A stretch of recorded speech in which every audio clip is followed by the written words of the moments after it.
And we're back. Well, I'd be laughing too, I guess, trying to keep the pot. Well, no. Okay. I just read a funny meme about. I'll read it to you guys. All right. Hold on that thought just for a sec. The Lakers Fast Break. It's Gerald Glasser coming right back at you here from Lakers Fast Break, Pop Culture Cosmos, where we cover the latest news and trends in pop culture each and every week, twice a week, wherever you get your podcasts. And on this week's episode, I just recorded with Melinda during the show while I was watching the game as well. By the way, she said she watched our pregame show and she said, "Boy, you guys are mad." Yeah, of course we're mad. The Lakers suck right now. Yes. But go ahead and check out what Melinda and I have to say about the movies coming to you this weekend, including all the Oscar hopefuls, Aquaman 2 in theaters, and so much more. Plus also as well, a merger between Warner Brothers and Paramount. That's a possibility. Plus Sony kicks Xbox's ass in 2023. All that and more on the latest PC Multiverse, wherever you get your podcasts. A skid mark meets a dog shit merged together. That's a nice one. Well, there you go. Also, as well, of course, Joe Soro and of course, LakersBall.com. Go ahead and check out what he has to say there. Plus, Simblades with a Y.com. Lakerholics. Laker Tom is not a happy guy for many reasons, including a signing by the Dodgers just now. So go ahead and check out what he has to say at Lakerholics.com. Of course, also as well, him and Jamie Sweet, Lakerholics, but also big shout out to Lakers Corner, who's here as well. Please go ahead and like and subscribe to them. Also as well, Lakers in 5, John McCalian channel, the Larry Lakers Dribbling Chit Chat. Also as well, Daniel Berry Sports Highlights and more, plus Empire Jeff TV. All those are great channels. Help them out today. Speaking of helping out great channels, go ahead. He's just checking out the memes while this is going on, hopefully about Darvin Ham. But again, go ahead and like and subscribe to get the latest notifications on when we go live on the air with the latest Lakers Fast Break podcast. Well, the Lakers, after last night's dismal performance, after Monday's dismal performance, head into, again, a back-to-back. As far as the road trip, the holiday road trip from hell is continuing. And the next latest stop is in Minnesota against the Western Conference leading and best home record Minnesota Timberwolves without LeBron James and Gabe Vincent tonight. Oh boy, what could we do? And you know what? We actually did not too bad a job for 3 quarters. We actually held firm, held strong, was within 5 points. In fact, we actually took the lead late third quarter, early fourth quarter on a Rui Hachimura 3-pointer. But again, the Lakers, without LeBron, not able to get it done. Questionable judgments as far as some decision-making down the stretch and just too much talent on the other end, because they had all their great players in doing what they needed to do, and they pull away.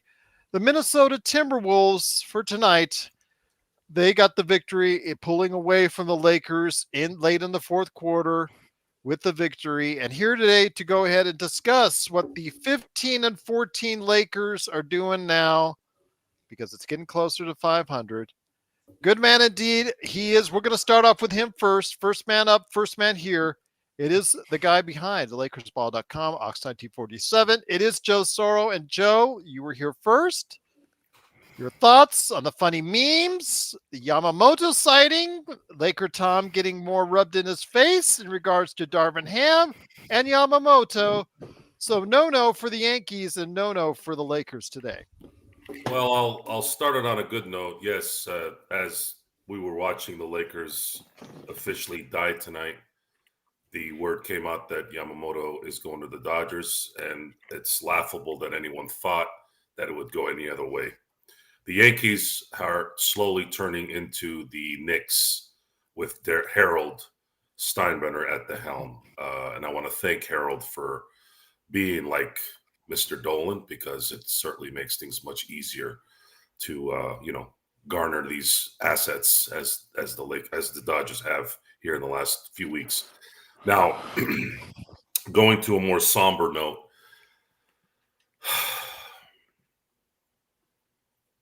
You know, I was thinking about this as the game was ending.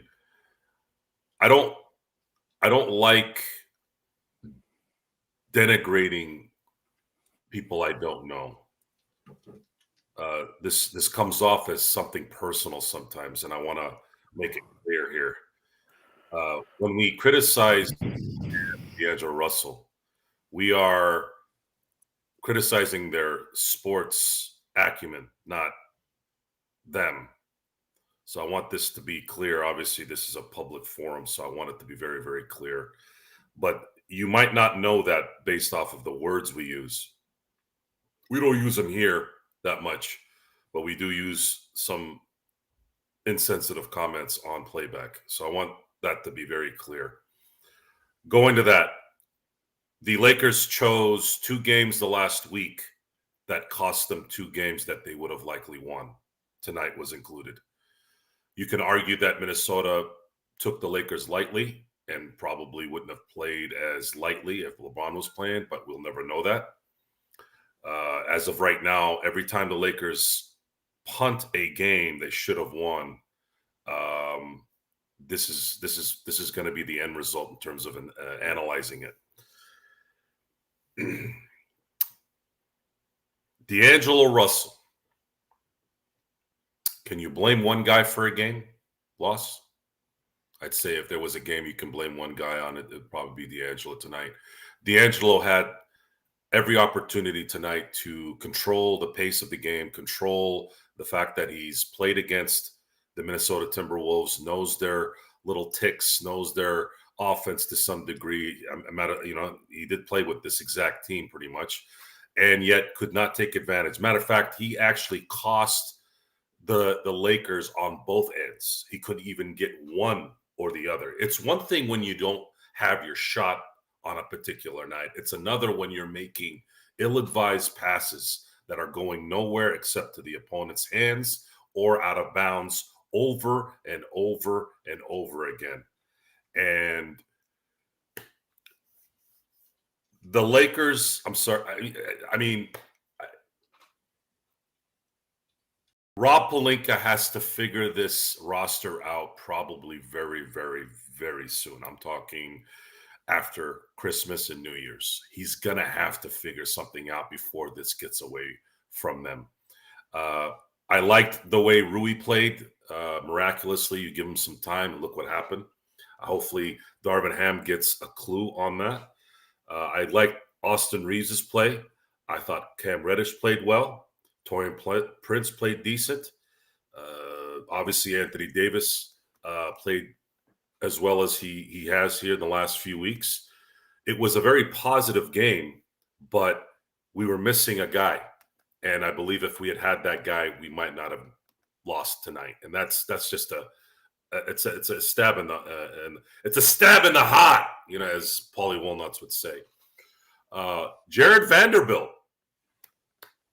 What can I say? Jared probably needs to sit if this is what he's going to produce.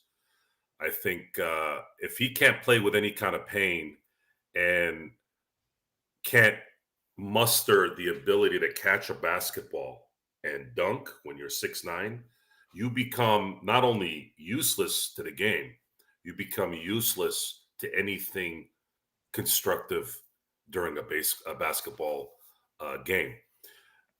That pass that AD gave to him was as beautiful pass as you can give. And this is coming from Anthony Davis. All he had to do was dunk it. Yet he dribbles and waits for the defense to catch up to him and therefore didn't get jack squat on that. Why does he do that? This right here, where the brain and stuff goes, he is afraid of making a basket. We don't have time for that. We do not have time for that. So, Rob, there's 4 of us on tonight, so I got to make this quick. Rob, you need to use that newly signed guy at some point, I'm assuming in January, Sean, where he'll be eligible. Was it January 15th? You better start. Right. You better start putting some things together because that guy needs to go. You guys probably signed him for moments like just in case he did this. So I understand the extension. You have some more money now that you can throw out there and maybe get some talent. But I highly recommend that in the next 3 weeks, this team is going to need to move D'Angelo Russell and Jared Vanderbilt for someone who can Can't at move least be Jared productive. Vanderbilt. You can't trade Vanderbilt. So we can't trade Vanderbilt all year, right? That's correct. Okay, so we're pretty much screwed on that one. Yeah. But that's where we're at, guys. We're screwed either way. Might as well see what happens next. Well, sorry, man. I hate to be the bearer of bad news, but yeah, because of when he signed his contract, you cannot trade Jared Vanderbilt this season. Once again, it is the Lakers fast break. The Lakers do lose 118 to 111. They're now 15-14 on the season. Also here today, good man indeed. He interviewed Joe and I earlier today as part of Lakers Corner. It is John Costa. John, great to have you here. The Lakers now ride 10th in the Western Conference. We're now at the very bottom of the play-in standings right there for you. We have strived hard for that, apparently. Little Chris Johnson, 18, thank you for the super chat, said that at one time we trotted on a lineup of D'Lo, Reeves, Prince, Reddish, and AD. Obviously, it didn't meet to his satisfaction. It didn't get the job done tonight. I do give them credit for 3 quarters of good play. Unfortunately, the fourth quarter, you saw what not having LeBron.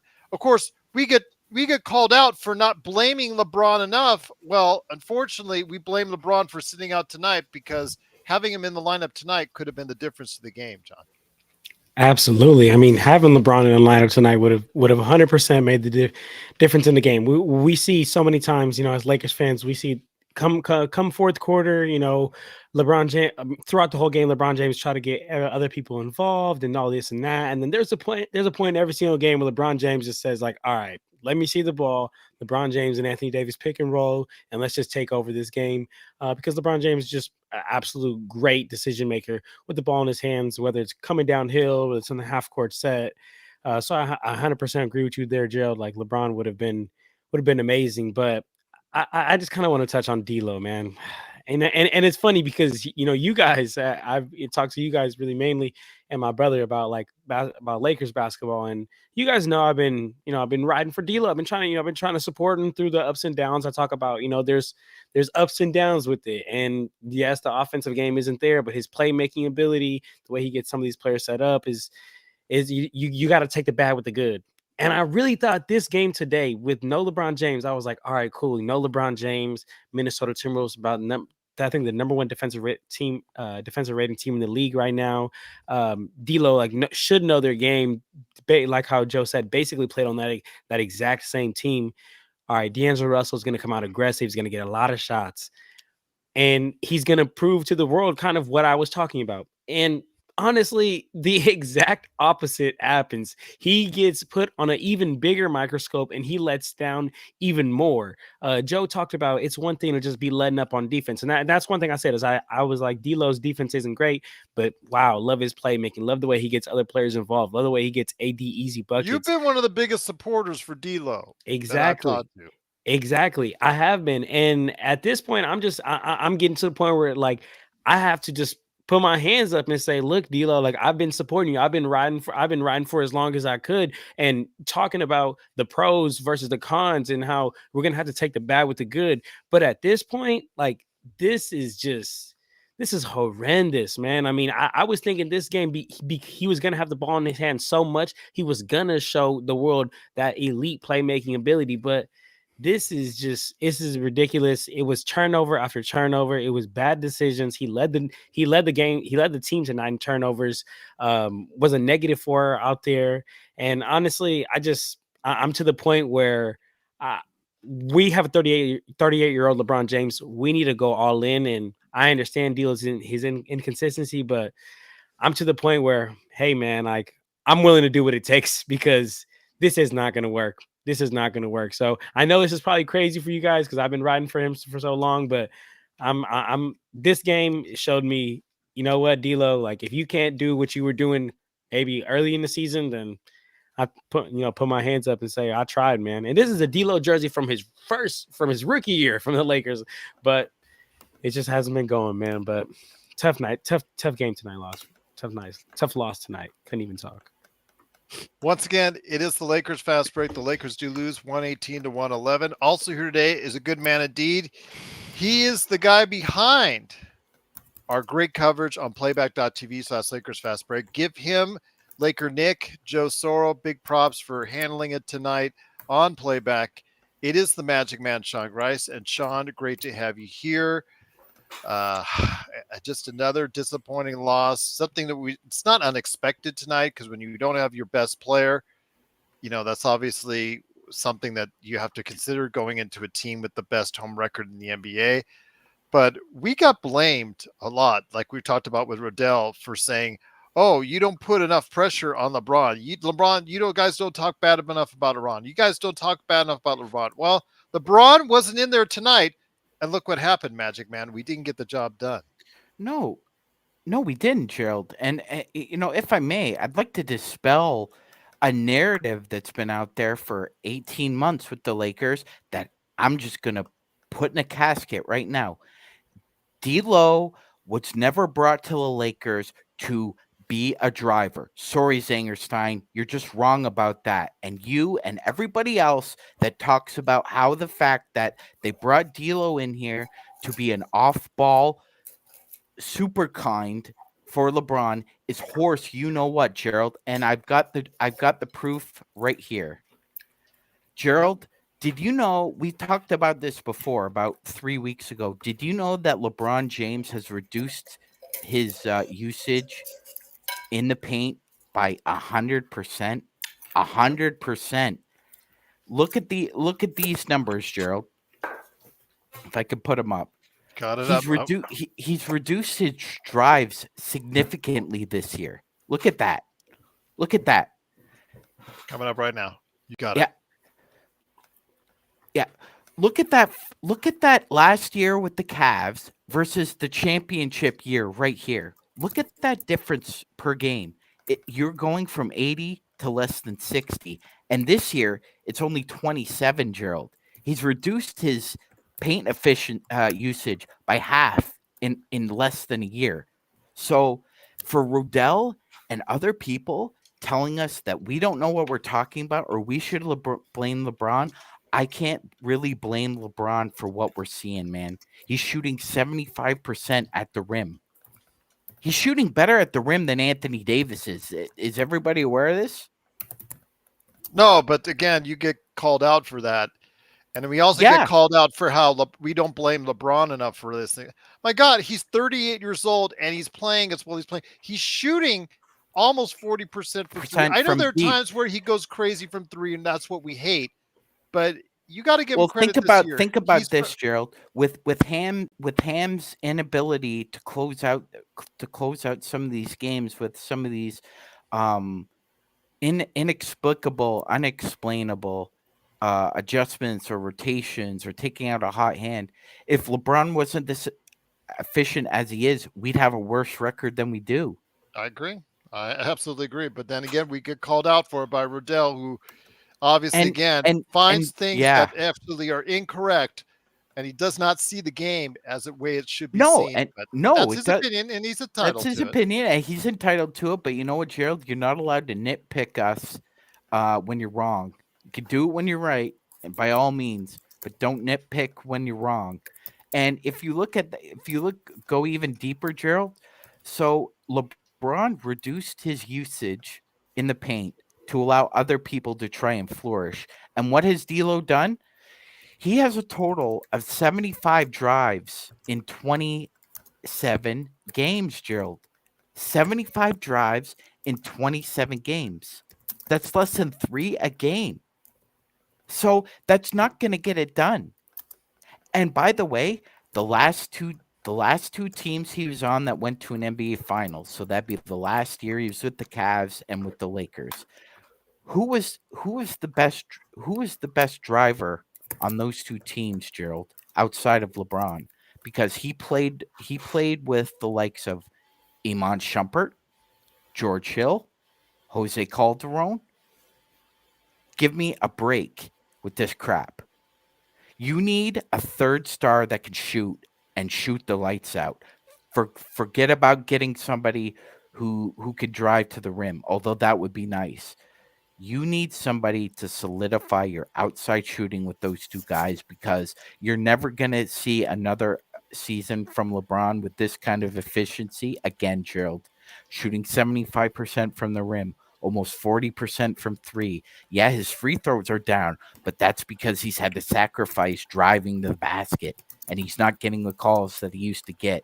So I'm just tired of it, man. I'm tired of it. D'Lo was here to be a shooter, not a scorer. His reputation as a scorer is a bit exaggerated. He's a shooter at best. I agree.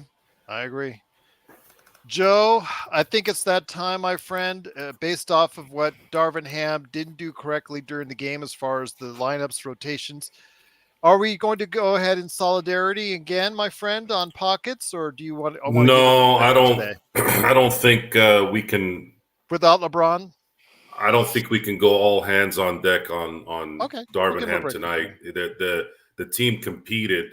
The team had players that showed up. Unfortunately, in key positions like point guard, we still have a guy that hadn't played all year that sat for whatever reason, and the guy that actually starts had double spearmint gum stuck on his shoes on both ends of the court. Cheap plug. I'm sorry, had to do it.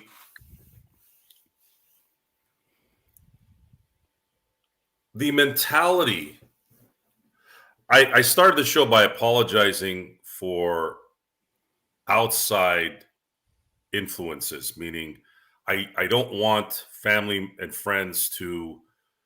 This is strictly basketball, and I need to make this very clear because, again, we can come off very brutish. I'm never going to be outside the crypt. I'm never going to go to these people's houses and yell at them or send them death threats or any of that cowardly bullcrap. What we do is we criticize their play and their decision making. We've earned that as fans because we spend 5 hours every other day on the average watching these guys play. Okay? This is very important. I want it to be very, very clear for now and in the future.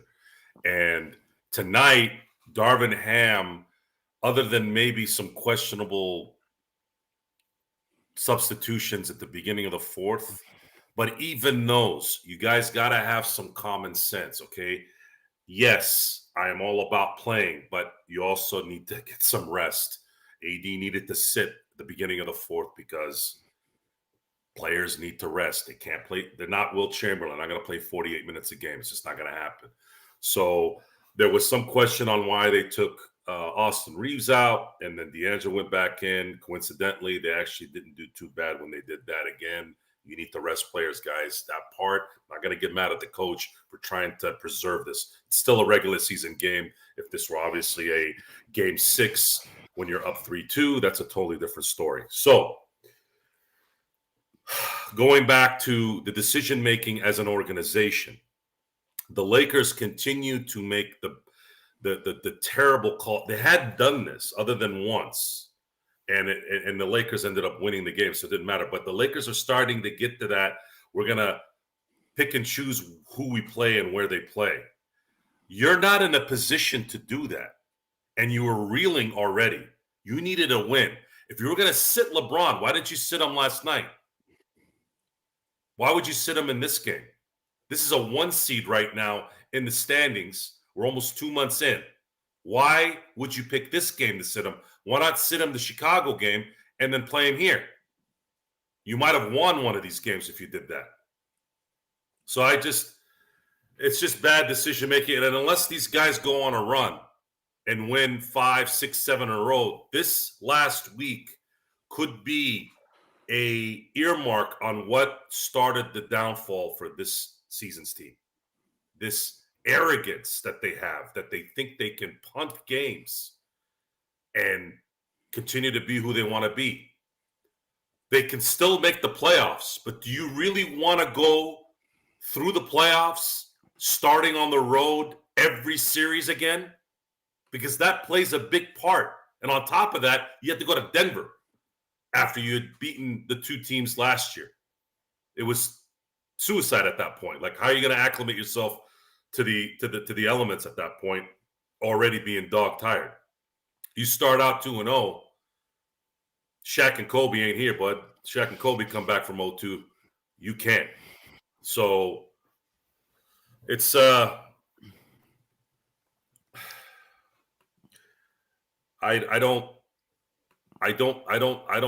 not going to accept this style of play ever as long as I watch the game. I just will not accept the constant game management, load management of this culture, of this Greg Popovich pussy ass freaking mentality on how to run a basketball team. And in even his situation, it made a little bit of sense. He had Tim Duncan, who he needed to preserve. He had Manu, he had Tony Parker, who had played for years, but you also had Kawhi Leonard in his prime. So there's a difference. But what it is, but it's any smart, out of the box thought always starts out well with good intentions. And then what happens is the inferior teams go, oh, well, they're doing it, and we can do it too. But it's circumstance, it's context, how you use that. They're not in a position to rest LeBron. They're not. You're going to be 500 on Saturday. You're going to be 500 on Saturday after going 14-9 and really having a shadow 15-9 after you won the tournament. You're 5-6 games above 500 to start the season, and now you've just pissed all that away. Why? Because you decided to start being a pussy. Oh, we gotta start holding back a little bit. Sean, you know what's so funny? But I'm gonna bring you on in a second, John. Actually, I'll bring you on. But Sean, it's so funny. Pussycat. Meow. But it's so funny when you have trolls in our chat. The best Lakers chat room that's out there. It's Lakers Fast Break, Magic Man. But it's so funny when we have Clippers or Kings trolls, Joe and Sean and John, especially the Kings trolls, because they tell you. Okay, did you see the quote up there? I found it hilarious. Yeah. Hilarious. And this is something that's not the first time. I know more about your team than you do. 99% of the time. Matter of fact, I've never met anyone of any fan base that I didn't know more about their team than they did. Okay? So this guy is trying to clown us by saying, oh, the bubble team was from Minneapolis, fake. Right? Here, no. I'll tell you. This is a Kings fan, right? And he's probably just an idiot who's not even a Kings fan. But let me give you guys a history. The bubble team was fake. The Rochester Royals won a championship.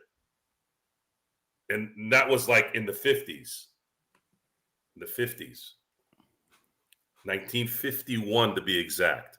The Rochester Royals, Cincinnati Royals, Kansas City, Omaha, Kansas City alone. And then they finally went to, and by the way, they were the Kings, the Monarchs. Then they went to Sacramento. So you want to talk about someone who stole a team. You stole like 4 different teams in Sacramento. So if you're going to talk smack, know what you're saying. This goes for any subject. Don't come with smack if you don't know where the smoke is coming from, or have any idea that, or don't have an idea on how to conduct yourself in that trolling that you're doing. I think he's gone. Of course he's gone. He's a jackass. Doesn't know shit. Once again, it is the Lakers Fast Break. The Lakers do lose, unfortunately, 118-111. It's really hard to not. This is the time when you want to drop the adult language, because it doesn't. It hits home with the button. Damn it! I'm sitting here trying to like shucks and darn and. Anyways, go ahead. Sorry. All right, now John, I'll bring you in, and then I'll bring Sean in there real quick.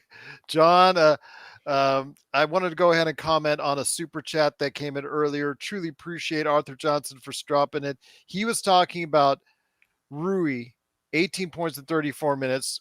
You know, one of the few times we've given Rui above 30 minutes, obviously playing a lot for LeBron tonight. Why cash him in for Ford Levine when he can give you the same production and Levine is injury prone? Mortgage out our future for a one-trick pony. I agree. If that's the case, I wouldn't say trade Rui for him. If you're going to trade Rui, trade him for someone else. I'm not in love with Levine as the Lakers option, but I know a lot of people are still just trying to push Levine down our throats. I mean, I feel like a lot of people are just trying to push Levine down our throats because like 99% of people are just reading the headlines and just reading, what the biggest thing is. But as far as like kind of like Arthur's comment of like, why would you give up Rui? I understand that, but we also got to look at the, the bigger picture of the fact that like LeBron James is 38 and LeBron James, like, how long is he going to continue to play at this great level? And you have to try to maximize that window. And you guys can tell me if you disagree, but I think that if this year, right now, I'm not talking about 2 years down the line, not talking 3 years down the line, I'm talking, we're trying to win right now. We're trying to get as close as we can to a championship team.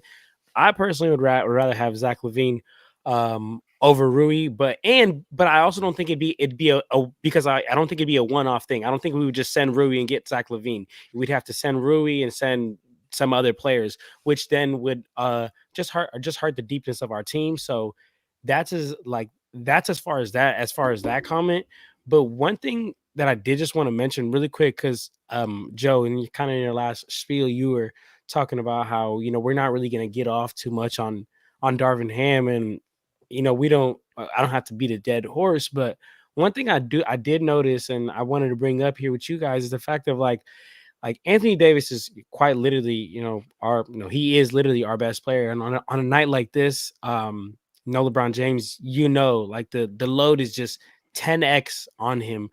So my question to you guys, and like, I guess a problem and a concern that I had is like, as a coach, like you should be trying to get your best players easy buckets, get them going with some plays, with some sets, with some like maybe some backdoor cuts, or get something going for him.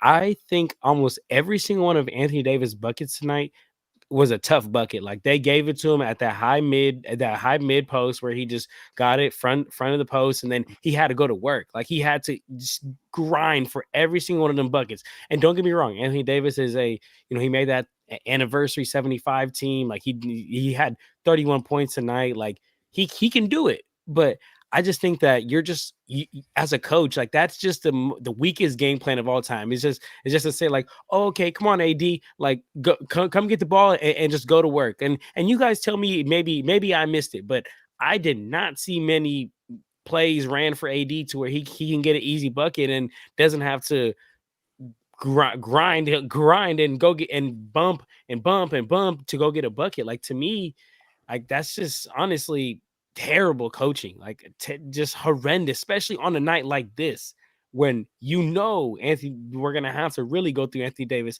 and you're just gonna make him, just go. You got to go get every single bucket by yourself. I'm not gonna get you. I would pick and roll to death. I would pick and roll. If you want to put D'Lo in there as your playmaker, like you were asking, put D'Lo with AD and run, 30, 40 pick and rolls a game in a game like this and see what they can do to stop it. Because again, like you said, just throwing it down low with 2 7-footers, the ability to guard it, it just makes absolutely no sense.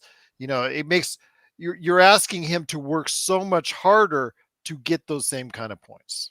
Absolutely. And I just think that that's like quite like literally on the coach. Like that's what you're supposed to do. You're supposed to have some sets and some plays ready to go for your best player to get some shots going, to get himself going. But no, literally every single time it was put four guys in the other corner and go ahead, go to work, AD. It's just ridiculous.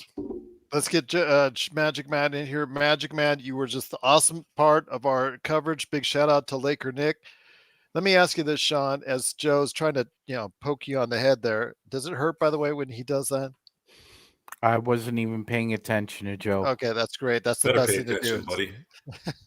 You'd keep your mouth shut if you knew it was good for you, buddy. You know what? I'm being paid to voluntarily or involuntarily listen to you, depending on and understand, depending folks. On Gerald's whims, Sean does get paid. Depending on Gerald's whims, if he says, "I don't care if you don't listen to him," Sean does get paid, folks. It's just it's real.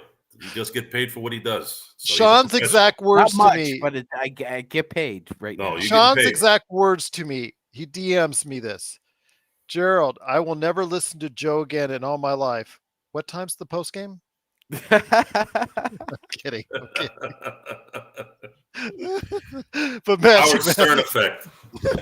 It's the Howard Magic Man. Stern effect. But Magic Man, I agree with John. You know, the offense in this type, you have to modify the offense. You have to, in a situation like this, when you're playing against a team like Minnesota, you have to modify the offense. More ball movement, more man movement, pick and rolls. Try something different when you don't have your star player in the game. They did well for 3 quarters. I will give them that. But these moral victories only go so far for a team that's won 17 world championships. You got to get the job done in the fourth quarter, and the execution halfway through the fourth quarter. That's where we saw from the defense from Minnesota really shine out, my friend. Absolutely, Gerald, and not only that, if you make him work on both ends, he becomes a less efficient offensive player. As the Philadelphia 76ers showed you how to play him on both Embiid ends. destroyed them. Embiid He went did. in and destroyed them. I know a lot of people don't like this, but Joel Embiid is averaging more points than in minutes this year, Gerald. And he's likely on his way to his second MVP. Wilt Chamberlain-like, although it's not Mhm. at that level, but it is Wilt Chamberlain-esque. Absolutely. But the point taken. I mean, to John's point, that so the Wolves were making AD work hard on every single possession. You could have done the same thing with Anthony Edwards, Gerald, because that was the easiest 27 points he scored all year. Good point. We did do a decent job of keeping him out of the paint in the first half, but I was really struggling, especially when AD goes out, Gerald, that they would find a way, and they did. They just found a way when AD was not in there to just pound it down low. And good on Rui for his defense tonight, Gerald. It was well rounded. He did a solid job on both Cat and Nas Reed. Both very different kind of bigs. Cat's more finesse. Nas is more physical. Rui did a pretty good job on both of them. Kind of showcases versatility against bigs. That being said, we're playing OKC, and he's likely going to the bench and going to play around his usual 15 minutes, I think, on Saturday, unfortunately. Just given the predilection that Ham has to this god-awful rotation. And something else needs to be addressed, Gerald. Of course. It's kind of an elephant in the room, and nobody's really talking about it, so we're going to talk about it. Do you know how many games Torian Prince has played this year with above 30 minutes, Gerald? 30 minutes or more. Do you know how many games? No, I do not. Just, well, ballpark it. Like you've I'd been say watching 6. 14. Really? 14 out of the 28 games, he's played more than 30 minutes. Okay. Now, to put this into perspective, do you know how many games he played with 30 or more minutes last year? How many? 1. Wow. 1. He played 6 games the year before, and that was his best year with the Timberwolves, Gerald. And then a combined year with Brooklyn and Cleveland, he played 10. So 4 years ago, he played 10 games of 30 or more minutes, and Ham is driving him into the ground, Gerald. If Prince is on our team post All-Star break, I'd be surprised if he could play more than 25 to 28 minutes a game. He's not built to play 30 or more minutes, Gerald. He is a bench player. Then you have a player like Rui, who a lot of people like Arthur Johnson in the super chat are begging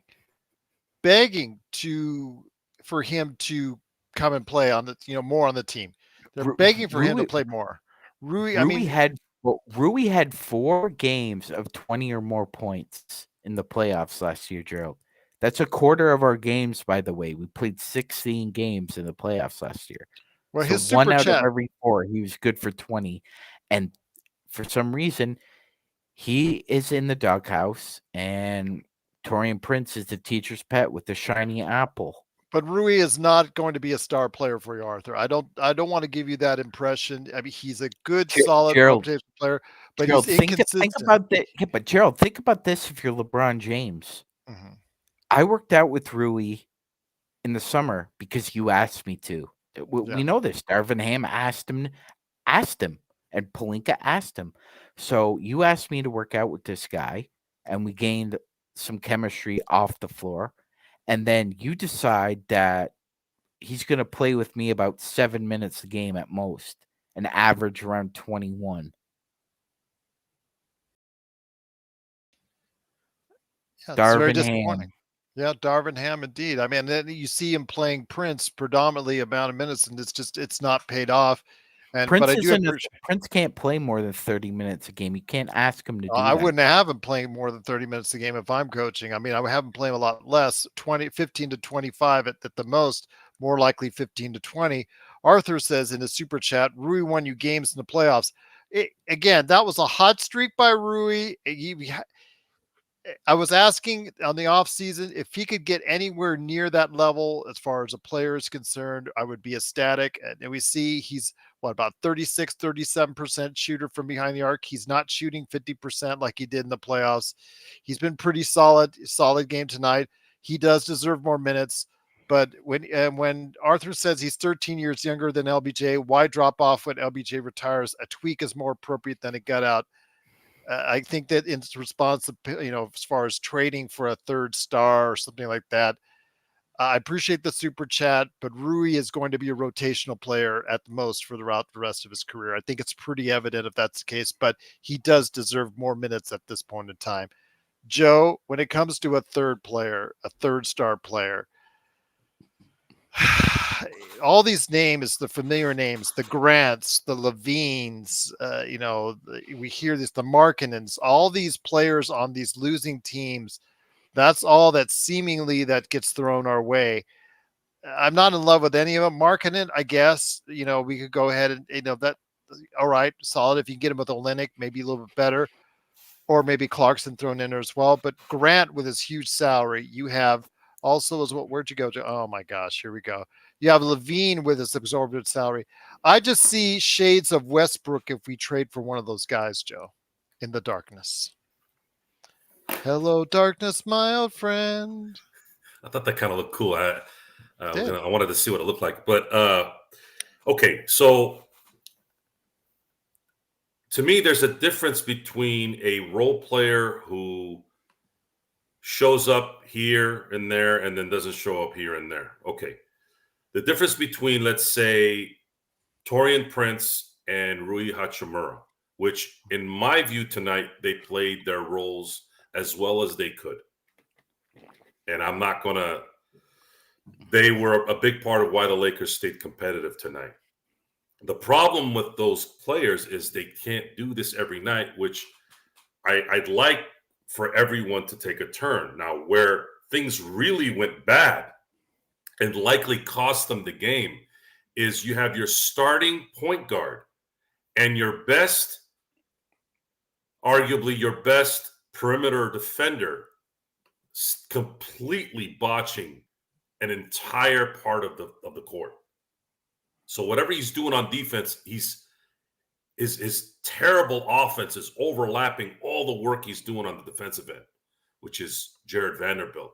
The Lakers have more issues with terrible decision-making and lack of confidence than they have by allowing Taurean Prince to play 30 minutes a game and missing shots when he's open in, let's say, 2 out of the 4 games. I think that's more detrimental when you have players that are incapable of doing what needs to get done when they're called upon to do it. I'm going to get frustrated that Taurean Prince is missing wide open threes, but at the same time, it's not killing me that he's not making them, because that's not, if he was that guy that made them game in and game out, he wouldn't be a Laker. He'd be getting paid $20 million a year. Rui Hachimura, hallelujah, he got some minutes tonight. He's been averaging 17 minutes? Tonight he got double that. And he gave us 18 points, shot really well from the field, and gave the team energy and played some really good defense. So if there was any positive out of tonight from someone we were waiting to see what the deal was with, Rui Hachimura came through and was very productive. The problem is Jared Vanderbilt tonight, and especially D'Angelo Russell, and it looks like D'Angelo Russell is starting to finally hit that wall. It's that wall of D'Angelo is the second overall pick in 2015. He's made an all-star team, but he is regressed so bad that he's starting to look, and he was never at the level of this guy, but he's starting to look like Darren Williams the last 2-3 years of his career. What did I say, Joe? Heading into the season, this would be a pivotal year for him because not Absolutely only is it pivotal free agent year for him, but we Correct. would find out for sure if he was an NBA level starting guard or if he was someone who's destined for a 6th or 7th man type role in the future. And it's looking more and more based off of what we've seen. It's going to be a bench role for him on a team coming up in the not too distant future. And I would really like to know what's wrong. Like what has killed D'Angelo Russell? It doesn't seem like he has any significant injuries. It doesn't look like he hasn't been given an opportunity. It's not like he's not playing with two of the best players of the last decade. So what more do you want? Is it the pressure of the Laker uniform? No, because he was doing this in Minnesota. Played probably his best ball in Brooklyn, so I don't know if that he really didn't play well there, but he's just not that guy. He is not a consistent starting point guard at this point with the Lakers, and it looks like if he's to be a point guard and be a starter, it's going to have to be with a team like Charlotte or I don't know, the Portland Trail Blazers type team where pressure's zero and he can get his numbers and go make his money. And that's where I think he's best to fit at this point, because we can't keep relying on and hoping that D'Angelo Russell's going to be that third guy that we desperately need. You're looking at somebody like Austin Reeves, who wasn't even drafted, who had a bad start, who had a bad summer in terms of the international play, but still is making the effort and trying to improve more and more. And he has, and he's gotten out of that funk. This is the second year in a row where that happened. For an undrafted guy to be able to produce and at least improve on his deficiencies a little bit when he's starting out slow, that tells me more about who that guy is and what his value is to this team versus someone who was anointed at that time the least likely player to be a bust. At that time, in the same draft that Karl Anthony Towns was in, and of course, the rest of the crew there at Duke. But Rob has to get on the horn, and I mean he needs to get on the horn quick. And someone needs to exercise whatever demons Jared Vanderbilt has in his head when it comes to playing basketball. If he continues to play like this on offense, you can't play him. He'll sabotage your entire team. It's just you can't afford it anymore. That fast break with he cost Anthony Davis probably the play of the night. He cost him by dribbling when all he needed to do is take one step. You're 6'9", arms like Inspector Gadget. Dunk the damn ball. What are you afraid of? That's the part where Darvin Ham is going to need to. Those two things, Darvin Ham's going to have to figure something out. Okay, we understand he doesn't have a system. We understand his rotations might not be good. But you have to see that those two players right now are not going to cut it.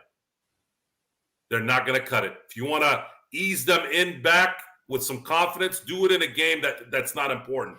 Do it against Charlotte. Don't do it against these teams. We need guys that are going to be productive.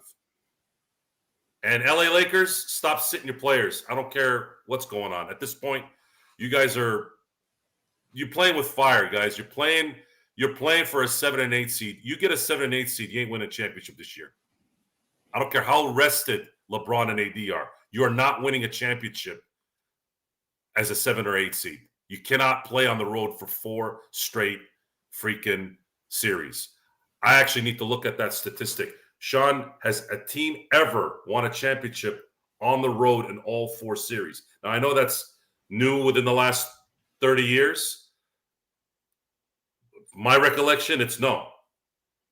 Except maybe for, I think it was Houston. I think the Houston Rockets are the only team to The do it, 16 Joe. Houston Rockets in 1995. That's it. That's the only team to do it. Now, the Knicks and the Heat both got to a finals doing that, but they didn't win. And they got smoked, too. The Knicks got swept, and the Heat should have gotten swept. Well, the Knicks but- lost in 5. That was Oh, 99. excuse me, yeah. And I, you know, a 50-game season, you can say that That's there right. was a My little bad. bit They of, swept the Nets. I thought they swept both New York Yeah. teams. Got to give them one. Oh well, and hey, Gerald, just as a side there, as Joe was talking, one All-Star appearance there. D'Lo was highly sought after, Gerald, in the draft. He was thought of as, this guy could be a multiple. Don't time I All-Star. remember? Yeah, multiple time All-Star. So much for that. One. he was supposed to be James Harden. But again, to be fair, this is It another could be James Harden's backup. story, Gerald. But I mean, he also came from the Big Ten. I mean, name 5 players in the NBA right now who would be considered in the top 10 who played in the Big Ten. You guess it's a good mind. Go ahead, my Mhm. friend. Yeah, not gonna find many. No. Once again, it is the Lakers losing 118 to 111. They are now 15 and 14 on the season, 10th place in the Western Conference. John, let me bring it back in here, and then I'll bring it back to Magic Man and Joe before we head on out. John, I want to go ahead and ask you this. I mean, 15 and 14, 10th place in the Western Conference. This is something where the Lakers heading into OKC. This is not how we wanted to spend our holidays with the Lakers on this type of down note, my friend. Joe and Sean mentioned it best when they talked about the supposed tactical advantage that D'Lo and Jared Vanderbilt supposedly had playing Minnesota because of their familiarity with them. It looks like it worked against them because it looks like Minnesota knew exactly how to play D'Lo and Jared Vanderbilt tonight. Yeah, I mean, it honestly did play against them, but D'Angelo Russell just played against himself tonight. I mean, he just He's been doing that for over a week, man. Yeah, he's been in the slump. He's been in a real bad slump, and it's getting to a point where I again don't want to sound like I'm beating a dead horse, but I've been supporting him, but it's getting to a point where my ability to support him is running out. Like I don't have much more wiggle room to go. I used to always lean on how great of a playmaker he was, and well he still is, but that playmaking ability hasn't been there. The offense hasn't been there. The defense has never been there. I do want to push back a little bit because I did hear, I don't know who said, I think it might have been Joe, but you guys said like D'Lo was supposed to be James Harden. I mean, I don't know when he got drafted. I was like 16, 17. So we were different points, and you guys saw the game, saw to see the game in a different light. I was a kid at the time, but I never saw him as that. I saw him and he was coming in because I remember at Ohio, like he was this point guard who pushed the ball up court, and he was supposed to be this next generation of players that comes in, and he's kind of can be this point guard that helps to lead the Lakers out of this Kobe era. And then it didn't work, and then they ended up revamping and trying to go with Lonzo Ball and acting like Lonzo Ball was supposed to be this point guard of the team. So I never really saw D'Lo as like this heavy scorer who was just supposed to go out there and just put up points in bunches for us. So that's the only pushback that I want to give to that. But even in the role of just being that playmaker who pushes the ball up court and gets easy buckets for everyone on the team, he's not even doing that at this point. He is regressing. Just it's getting worse and worse and worse. And in the same light of what we were talking about earlier with Arthur's point of like why he was talking about why would you trade Rui for Zach LaVine, and then my response to that was simply, well, we have a 38-year-old LeBron James. Let's try to maximize this championship window. Let's try to go all in. And although I think there is a lot of upside with D'Angelo Russell, I don't think that we don't have the time. Like we don't have the time to let this play out. We don't have the ability to say, okay, well, we can have some bad games because this is just D'Angelo Russell and his inconsistency. He'll have a terrible week, and the next week he'll be solid. We just don't have time for that. So, I mean, for me, it's getting to the point where maybe it is time to package up some players and see what we could get for that third. I'm not even going to say star, because I don't want it to be like, Gerald, I think the analogy you use is like, I don't want it to be that Westbrook, LeBron, and AD thing. Like I don't want to be a Westbrook mistake. Exactly. Because that costs your organization years, or as Joe said, we're still paying the price. Remember, we gave up draft choices too that we still have to pay back. So that hurt us for a long time to come. Absolutely. So I won't even say like, let's go get a third star, but let's go get a third scorer, like somebody who can somebody who can go get a bucket and put the ball in the basket by themselves. Like they don't need to be within the rhythm of the offense. They don't need to have plays ran for them. Honestly, I know it may sound crazy, but I think of Dennis Schroeder. Like I'm not saying let's go trade all these pieces for Dennis Schroeder, but he was a player last year who he can be a third scorer. He can alleviate the pressure off LeBron, having LeBron not be on the court, and we can still get some buckets. We're not going to go on a scoring drought because he can go get a bucket himself. He can run that pick and roll with AD and still be a scoring threat. So, I mean, the way I'll wrap it up is I think it might be time, and you're hearing this from one of the biggest D'Angelo Russell supporters. I think it might be time for us to be able to package something and try to maximize this LeBron goatness at 38 years old. Magic Man, you saw that right there, according to That's Yovan the kiss Buha. of death, Gerald. That's Yep. the kiss of death. Goodbye. Yeah. Just as a front office will give that coach the old vote of confidence, and then 3 days later you lose by 30 and it's off with your head. Thanks for coming out. Why would you say that when they just beat the Why Clippers? would you say that now? Yeah, they just broke the Clippers streak at home by 19. So they just beat the hottest team in the NBA and smoked them. And Gerald's right. You're talking about this now. You're just giving them an opportunity here to sink their teeth into you and just rip out all your guts with their teeth. They won't even need swords at that point, Gerald. Gary Trent actually has been someone that Magic Man has favored. I'm not going to sit here and say he would be a bad choice at all. He's not someone that would cost. The thing is, does he lift up your team enough with his abilities out there on the floor? Is he just a complimentary player? He's a complimentary player, but Joe's shaking his head. No, because I'm not talking to Masai. Masai's a jackass. He's gonna want 3 first-round picks for him. Watch. That is true. Masai always be. Masai is Ainge Jr. I mean, again, those two. So you're saying to watch out for those guys in Toronto?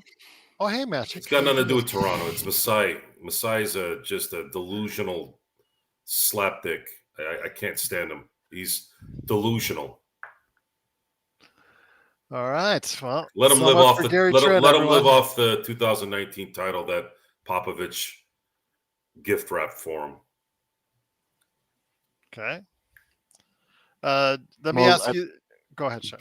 Go ahead. Just like how Ainge was gift wrapped the title no weight by his buddy Kevin McHale. So now Vincent is the flavor of the month. You're seeing someone put up their starting lineup, Sean and John and Joe. Vincent, Reddish, Rui, Braun, and AD. That backcourt. How many points do you think it'll average in a game, Sean? Vincent, Reddish. Would you get it, say 12? No. I'm I'm gonna get. You know what, Gerald? 14? 12.5 Okay, I'll be at nice. Let's say most. 14. Okay. You give them both about 25, 30 minutes a game as your starting backcourt. Yeah, no. Because the problem with driving that D'Lo has, yeah, Gabe Vincent has an even worse problem. It's not it. We just do not have the athletes on the perimeter for him to go to a nuclear option, which is what he does basically, Gerald, when he's confused and or is unsure of himself. Did you see him scratching his head the other day with the Knicks game, Gerald? I mean, of all teams to scratch your head with, Yep. the Knicks are meat and potatoes when it comes to offense and defense. They're a 500 team. Yes, they're mid. They are exactly mid. There is nothing complicated, the least bit. And he is a sound defensive coach on what Tibbs does because he doesn't need to do anything complicated. He's been in the game long enough to understand that. And there was Darvin Ham. Boy, that's very positive outlook. I got to give first team All City credit. That's a very positive. He says once Gabe and Braun build a chemistry, the Lakers will be good. And Gerald, we need that's optimism at its finest, there. Before we head on out, Gerald, we need to do the pocket solidarity. Well, Joe said no for this week because he didn't want to give it be too hard because LeBron wasn't on there. Only when they have LeBron, AD, and I guess Sting. What a jackass! I'm with you, Magic Man. We could do it. Let's do it anyways. That Why shit not? ridiculous. I don't want to do it. I don't want to do it. No, I don't want to do it. Okay, well, gosh. Ever. I'm never doing it again. Why? Because it's degrading. The Gabe and you, LeBron. the degrader of all time, worry about degrading. Yeah, I'm turning over a new Ryan Leaf. Oh my gosh! Watch out for the drugs. Once again, it is the Lakers fast break. Stick that leaf up your hand parts. If there is, I forgive you, Sean. You forgive me. You forgive me. I forgive you. You forgive me. Who is it asking you, Joe? If Sunday's asking you if Grant Hill deserved to make the Hall of Fame? No. Not for his college work as well, combined. Oh no, college, of course. College and basketball Hall of Fame, combined. not the NBA Hall of Fame. College, yes, and I know that I'd say basketball Hall of Fame combined, college and pro. He deserves it combined and international. No. Well, I'm talking about his entire resume. I said no, didn't I? Well, what am I speaking Swahili? Well, you're more leaning on the NBA. You said yes to when it was college, but when I added the NBA, college. But I know there isn't a separation. But college, yes, not the NBA. There should be a separate Hall of Fame, anyways. I don't know why they had it all. They have one. That doesn't make sense to me. I agree. Alan says Joe is a feminist. Absolutely, I care about feminine stuff. John, before we head out, give us the plug on all the channels and all the stuff that you're working on for your great shows before we head on out. Yes, sir. Got my Lakers Corner channel that's on YouTube, dropping all Lakers content, Lakers news, Lakers updates, and then I got Clutch Talk, which is my NBA talk show, dropping 2 episodes per week. YouTube, Apple Podcasts, Spotify. Bringing you all NBA news, but as always, appreciate the 3 of you guys. Appreciate the invite, and this is the best Lakers post game around town, baby. I always say that.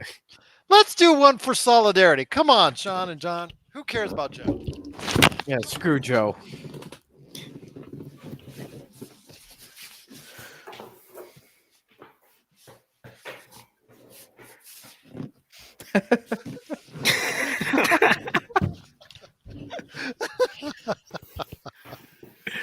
Merry Christmas to you too. How's that for solidarity? Oh, Merry Christmas to you too. Indeed, it is the Lakers fast break. Free smoke. You know what? I'm not going to argue on Kobe White. Kobe White's been playing really well this year, so he's definitely been playing steadier basketball than D'Angelo Russell this season. I am not going to argue with you there. Once again, it is the Lakers fast break. Someone says if you don't support the Lakers when they're down by 20, then don't bother supporting them when they're down by 30. Huh? You're someone. Someone.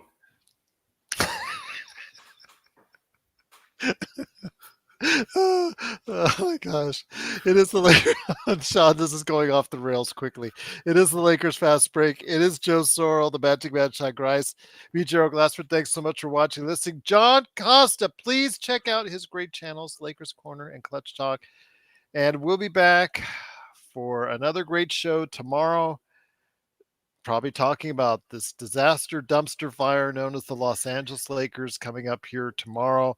And then, of course, Saturday, we've got the pregame. We've got, of course, playback.tv/Lakers Fast Break. And the best post game in town is like this one. In solidarity, we are not, but in solidarity, we'll try to do it again.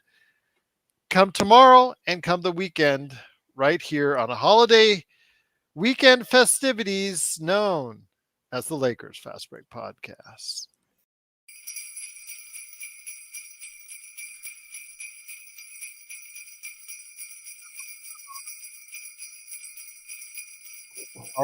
What was Sean doing in that clip with his left hand?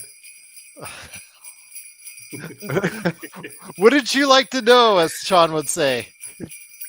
Well, we could see it, so I know he wasn't playing with his dingling. Eat a bag of reindeer dicks, Joe. Oh my God.